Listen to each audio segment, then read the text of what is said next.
السلام علیکم ورحمۃ اللہ تعالیٰ وبرکاتہ۔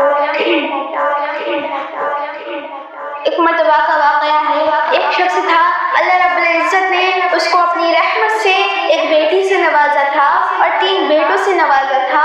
اس شخص نے اپنی بیٹی کی شادی پہلے کر دی اور بیٹوں کی شادی بعد میں کی، لیکن بیٹی کی شادی کیے ہوئے 10 سال ہو گئے، آج تک اس کی دہلیز پر نہیں گیا۔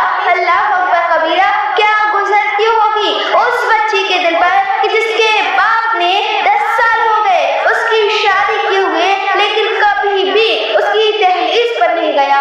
اللہ اکبر کبیرہ، بچی تڑپتی ہوگی اپنے باپ سے ملنے کے لیے، ارے اپنے گھر والوں سے ملنے کے لیے۔ 10 سال ہو گئے لیکن آج تک اس کی دہلیز پر نہیں گیا۔ اس نے اپنے 3 بیٹوں کی شادی کر دی۔ شادی کرنے کے بعد میں اس کی 3 بڑی بڑی میل تھی، اس نے 3 بیٹوں کے نام میں ایک ایک میل کر دی۔ ایک ایک میل کرنے کے بعد میں کچھ دن گزر گئے، اس کے بعد میں اس کے پیٹ میں جب درد اٹھا تو اس کے رشتہ دار اس کو ڈاکٹر کے پاس لے کر کے جاتے ہیں۔ جیسے ہی ڈاکٹر کے پاس لے کر کے گئے، کیا دیکھتے ہیں کہ ڈاکٹر کیا کہتا ہے، ارے ڈاکٹر کہتا ہے کہ اس کا گردہ خراب ہو گیا ہے۔ جب گردے کی بات سنے تو ڈاکٹر سے کہنے لگا، پیسے والا تھا، دولت والا تھا، بڑا ہی گھمنڈ تھا اس کو اپنے پیسوں پر، ارے بڑا ہی غرور تھا، ارے پیسے والا دولت والا تھا۔ کہنے لگا، ارے اے ڈاکٹر صاحب، جتنا پیسہ چاہیے لے لے، جتنی دولت چاہیے لے لے، لیکن تو جلدی سے میرے گردوں کا انتظام کر دے۔ ڈاکٹر نے کہا کہ دیکھ، گردوں کا بھی اپنا ایک قانون ہوا کرتا ہے، تجھے کوئی بھی گردہ دے گا لیکن تجھے شفا نہیں ملے گی۔ ارے تجھے جب شفا ملے گی جب کہ تیرا کوئی اپنا تجھے گردہ دے گا۔ جب اس نے اپنے کی بات سنی تو اس سے اپنے 3 بیٹوں پر بڑا ہی گھمنڈ تھا، بڑا ہی غرور تھا۔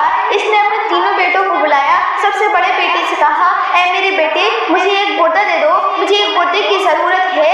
دوسرے بیٹے کو بلایا، پہلا بیٹا انکار کر کے چلا گیا۔ دوسرے بیٹے کو بلایا، دوسرے بیٹے سے کہا، اے میرے بیٹے، مجھے گردہ دے دو۔ دوسرے بیٹے نے بھی منع کر دیا۔ تیسرے بیٹے کو بلایا، تیسرے بیٹے نے کہا، ارے تمہاری تو زندگی گزر گئی ہے، تم نے تو اپنی عمر گزار لی، اب کیا ہم اپنا گردہ دے کر کے تمہیں اپنی زندگی برباد کرنے دیں؟ جاؤ، ہمارے پاس گردہ نہیں ہے۔ اللہ اکبر کبیرہ، 3 بیٹوں نے جب گردہ دینے سے انکار کر دیا، کام نا امیدی کی حالت میں ہوتا ہے اور کہنے لگتا ہے، اے ڈاکٹر صاحب، میرا آپریشن کرو، اگر میری زندگی ہوگی تو میں بچ جاؤں گا، ورنہ میں مر جاؤں گا۔